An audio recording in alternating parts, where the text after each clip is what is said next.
My parents forbade me from speaking to any non-family member. My entire life, calling outsiders poison. When I told them I could translate for a deaf witness who'd seen a hit and run, my dad grabbed my shoulders and said, "We are not involved in worldly affairs." I ripped free without a word. That was a year ago. Last week, he saw my interview on the evening news. My parents homeschooled me and forbade speaking to any non-family member ever. Growing up, I thought everyone lived like we did. When they went grocery shopping, we waited in the car with the doors locked and windows up. If anyone walked by, we had to look down at our laps. Eye contact with strangers was forbidden. Mom said outsiders would poison our minds, and Dad backed her up with Quran verses about being separate from the world. The only people I ever spoke to were my parents and sister Rachel. This rule destroyed any chance of normal development. By age 16, I could barely function in required state testing situations. The testing proctor would ask me simple questions, and I would freeze up completely. My hands would shake and sweat would drip down my face. The only outside person I saw regularly was our mail carrier Archie. He showed up like clockwork, 2 in the afternoon, every single day. He was 15 years older than me, but I was still fantasizing about our life together. That's what boredom does to you. One day he caught me looking, and instead of telling my parents, he smiled and waved, like it was nothing. I immediately ducked down terrified, but he just kept delivering mail like nothing happened. The next day he waved again. After a week of this, he started making these weird movements with his hands. Not quite waving, something else. At first I thought maybe he had some kind of condition or something, but then it clicked. He would point at our oak tree, then his fingers would bloom upward like branches. He'd gesture at his mail truck, then ball his fists and pump them forward like he was driving. He was teaching me an entire secret language through the window, and I became obsessed. This went on for months. Archie would spend an extra minute or two at our mailbox showing me new signs. I practiced in my room constantly. Rachel caught me once, and I taught her too. We'd argue, joke, share secrets, all in perfect silence. My parents never suspected because we'd gotten so good at switching to statue mode the second we heard footsteps. They actually complimented us at dinner one night about how we'd stopped bickering. One Tuesday afternoon, my world stopped. I was practicing signs in my room when the sound ripped through everything. Screeching tires, then that thud. That specific wrong thud that you know means something terrible. I ran to the window and my brain couldn't process what I saw at first. A small body, flying through the air. A little boy landed hard on the pavement as a white Hyundai sped away. Blood pooled under his head. People started screaming and running toward him.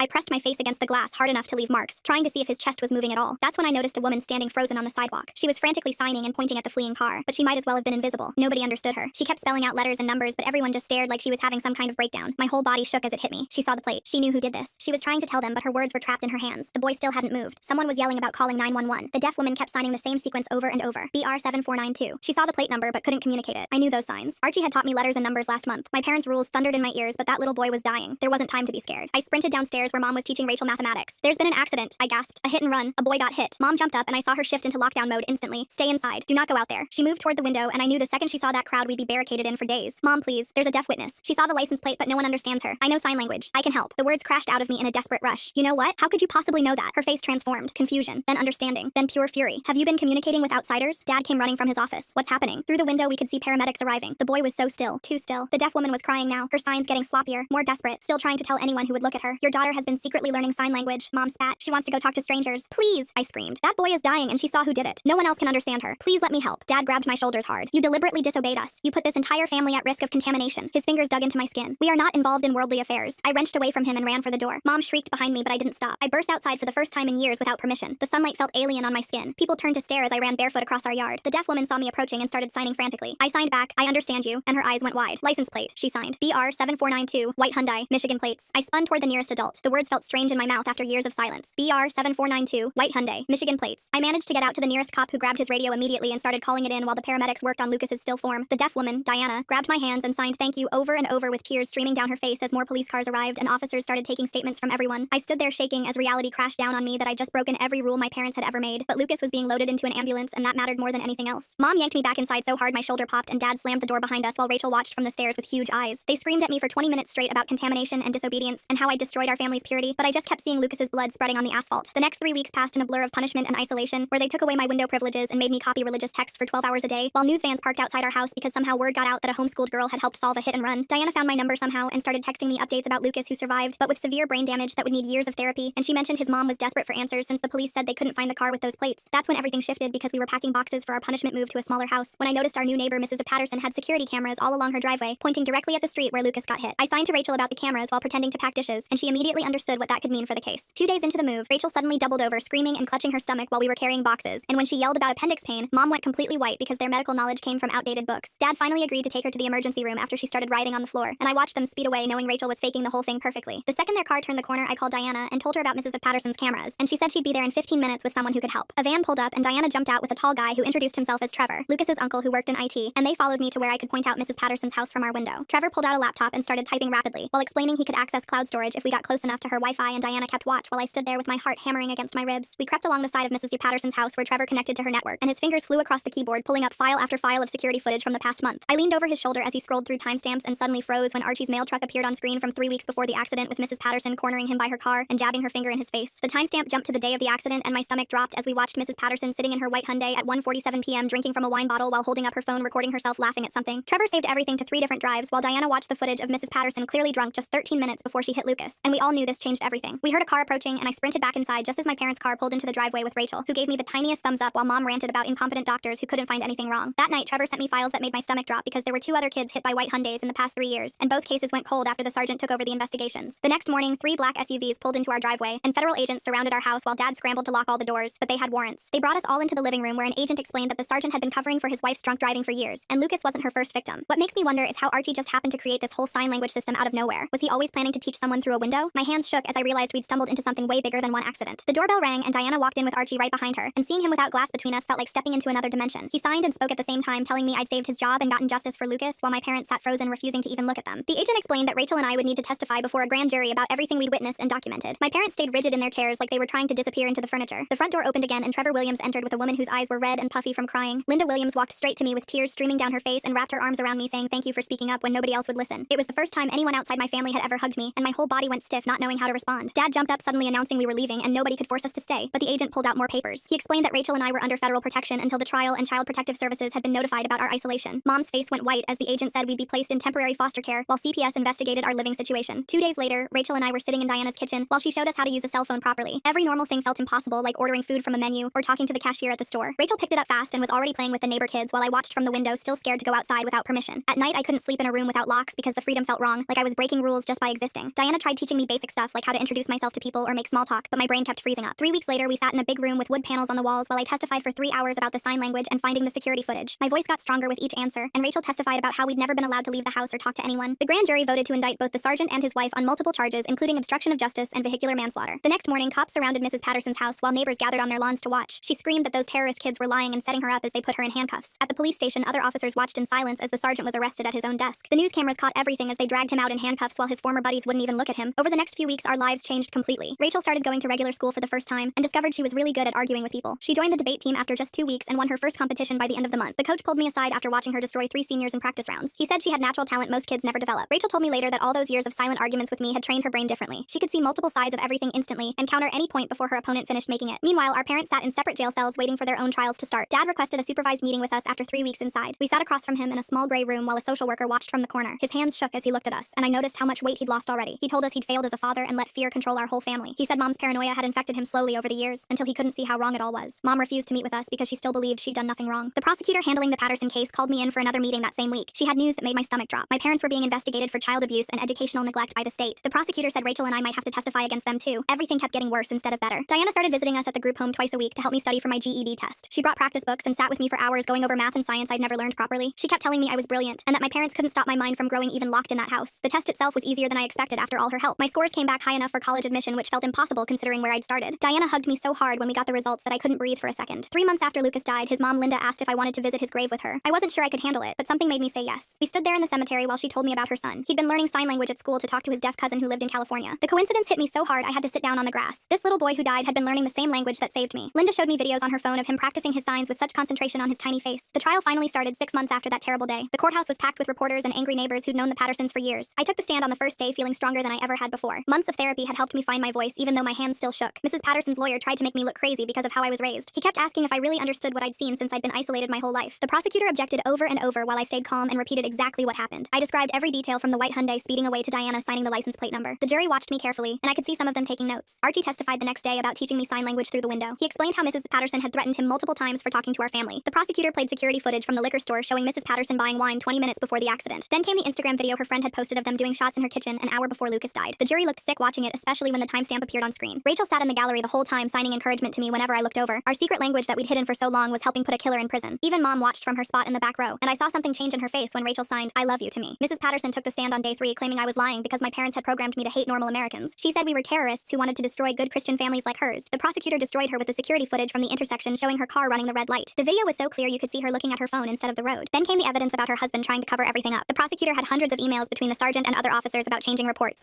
He'd threatened 3 different cops who wanted to investigate properly and destroyed the original accident report. The conspiracy went all the way up to the deputy chief who'd been taking bribes for years. During the lunch recess, I ended up in the witness waiting room with 3 other people who'd all tried to report Mrs. Patterson before. The first guy showed me his police report from 6 months ago when she'd sideswiped his car while drunk at noon. The cops never followed up. The second woman had dashcam footage of Mrs. Patterson running a red light and almost hitting a family in a crosswalk. She'd sent it to the police department 4 times. The third person was an elderly man whose granddaughter went to school with Lucas. He'd complained to the principal about about Mrs. Patterson picking up her own kids while obviously drunk, but nothing happened. We all sat there realizing that if anyone had listened to us, Lucas would still be alive. When court resumed for closing arguments, the prosecutor stood up and pointed right at me. He called me a hero who broke free from imprisonment to save lives. He said my courage exposed not just one drunk driver, but an entire corrupt system. The defense attorney tried to paint me as a manipulated child seeking attention. She said I was confused and traumatized by my upbringing. She claimed Diana had coached me to lie for sympathy. Every word felt like a slap, but I kept my eyes on the photo of Lucas they'd put on the evidence table. That little boy deserved justice no matter what they said about me. The jury left to deliberate and we all filed out. In the hallway, I found myself standing next to a girl about my age. She introduced herself as Amy, Trevor Wilson's daughter. Her dad was the witness who'd tried to help Lucas. We started talking about normal things like college and what we wanted to study. She was going to Michigan State for engineering. I told her I'd applied to University of Michigan for social work. It hit me that I could actually imagine a future now. I could see myself in classes and making friends and living a normal life. The jury took 2 whole days to decide. Diana kept me and Rachel busy with cooking lessons and shopping trips and movie nights. We made homemade pizza and watched comedies and painted our nails. Lucas learning sign language to talk to his deaf cousin while the same language ended up exposing his killer. That's the kind of plot twist that makes you believe the universe has a really dark sense of humor. She was building us a new kind of family from scratch. We were learning how to be normal teenagers. On the second afternoon, the bailiff called us back. The courtroom was packed. Mrs. Patterson sat there looking small and scared while her husband, the sergeant, just stared at the table. The judge asked if the jury had reached a verdict. The foreman stood up and said yes. Guilty on all counts for Mrs. Patterson. 25 years for vehicular homicide, DUI, and conspiracy to obstruct justice. Guilty on all counts for the sergeant. 20 years for corruption, evidence tampering, and conspiracy. The courtroom exploded. People were crying and cheering at the same time. Linda Moore, Lucas's mom, collapsed into her chair sobbing with relief. I went over and held her while she cried. She grabbed my hands and whispered that I'd given Lucas justice. Across the room, Archie was signing to me from the gallery. You found your voice, his hand said. Outside the courthouse, reporters swarmed us immediately. Cameras and microphones pushed toward my face from every direction. I froze at first, my old training kicking in. Then I remembered I didn't have to be silent anymore. I looked straight at the cameras and spoke clearly. A child died because adults failed him. I just told the truth. My voice didn't shake at all. A week later, we sat in a CPS office while they read their final ruling. My parents would need to complete extensive counseling and parenting classes before any unsupervised contact with us. Rachel and I would remain with Diana indefinitely. Mom and Dad sat across from us looking defeated. They'd fought it at first, but their lawyer told them they'd lose. The next day, a thick envelope arrived from the University of Michigan. Diana and Rachel watched as I opened it. Full scholarship based on my GED scores and extraordinary circumstances. They wanted me to study social work to help other isolated children. I'd written about my experience in my application essay. Rachel hugged me so hard I couldn't breathe. 2 weeks later, we had our first supervised visit with our parents. The social worker sat in the corner taking notes while we talked. Mom looked different somehow, smaller. She started crying halfway through, and for the first time in my life, she admitted she was wrong. I was so afraid of the world hurting you that I hurt you myself, she said. Dad nodded beside her. They'd been going to therapy 3 times a week. The therapist was helping them understand how their fear had turned into abuse. It was just the first step, but it was something. 3 weeks later, I found Archie on his mail route 2 blocks from our old house, and my hands shook as I approached him for the first time outside of signing through glass. He looked up from sorting letters, and his whole face broke into this huge smile that made me realize how much he'd been worrying about me since everything happened. You saved my life, I told him, and watched him shake his head immediately. You saved your own life. I just showed you a window existed. He pulled me into this quick hug that smelled like mail truck vinyl and aftershave before heading back to work, and I stood there on the sidewalk feeling like maybe I could actually do this whole existing in the world thing. Rachel's debate tournament came 4 months later, and watching her stand at that podium arguing about religious freedom versus child welfare made my chest hurt in the best way possible. Mom and Dad sat 3 rows behind me, and I could see Mom's hands twisted together in her lap as Rachel explained how isolation isn't protection and how faith shouldn't require cutting yourself off from humanity. The judges gave her first place, and when she walked off that stage, Dad actually stood up and clapped even though his face looked like he was working through some serious internal stuff. Community college started that fall, and I picked morning classes thinking fewer people would be around, but the parking lot was still packed at 7:30, and I sat in my car for 20 minutes before finally walking into that building. The first few weeks were rough, and I'd find spots in empty hallways between classes just to breathe, but by December I'd made 2 friends who didn't mind that I sometimes went quiet or needed to step outside when rooms got too crowded. Trevor, the family therapist, had us all sitting in his office every Thursday, and those sessions were hard with Dad admitting he'd used religion to control us, and Mom crying about how her own childhood trauma made her think walls were the only way to keep us safe. Trust was going to take years to rebuild, but at least we were talking now instead of just following rules nobody questioned. 6 months after the trial, Diana asked if I wanted to help at the Deaf Advocacy Center, and that first day teaching sign language to other isolated teens felt like coming full circle. This girl Sarah showed up with the same scared look I probably had that day. I ran outside, and when she signed thank you after our session, I had to excuse myself to the bathroom to get it together. Diana found me there and just held me while I processed that maybe something good could come from all the bad. Lucas's elementary school invited us to the Memorial Garden dedication, and seeing that plaque reading "Justice Through Truth" while his classmates sang some song about friendship made Rachel grab my hand so tight it hurt. We stood there as part of the community for the first time, and nobody stared at us like we were weird or different, and his mom came over to thank us again, even though we kept telling her we just did what anyone should do. Dad got a job at Ace Hardware 6 months later, and watching him learn to work a register and talk to customers about drill bits was surreal after years of him hiding in his office. Mom still struggled more, and some days she couldn't leave the house, but she'd started going to the support group for religious trauma survivors, and last week she actually went grocery shopping alone. Diana had us over for dinner every Sunday, and watching me and Rachel sign across her table while eating her famous pot roast felt so normal now, even though a year ago we were doing it in secret terror. We'd taught Diana's daughter Emma our old secret signs, and she'd added her own, and sometimes the 4 of us would have entire conversations without making a sound, just because we could. The letter came on a Tuesday, and seeing my story in some newspaper had apparently helped this girl in Texas, whose parents had similar rules, and she wrote that I'd given her hope that there was life beyond those walls. I wrote her back immediately and told her about the advocacy center and gave her resources, and Diana helped me set up this whole correspondence program for isolated kids reaching out. Standing at the University of Michigan campus that next fall with my acceptance letter in my hand felt impossible, but there I was with Rachel waving from Diana's car and my own dorm key, and a class schedule that included Introduction to Social Work, because maybe I could help other kids trapped behind windows. I wasn't that girl watching life happen anymore, and I wasn't even the girl who ran outside to save someone, because now I was just Maya, and that was enough. And as I walked toward the registration building, I didn't look back once. Thanks for letting me wonder along with you through all this. It's definitely been interesting spending this time together. Until next time, like the video. It helps more than you think.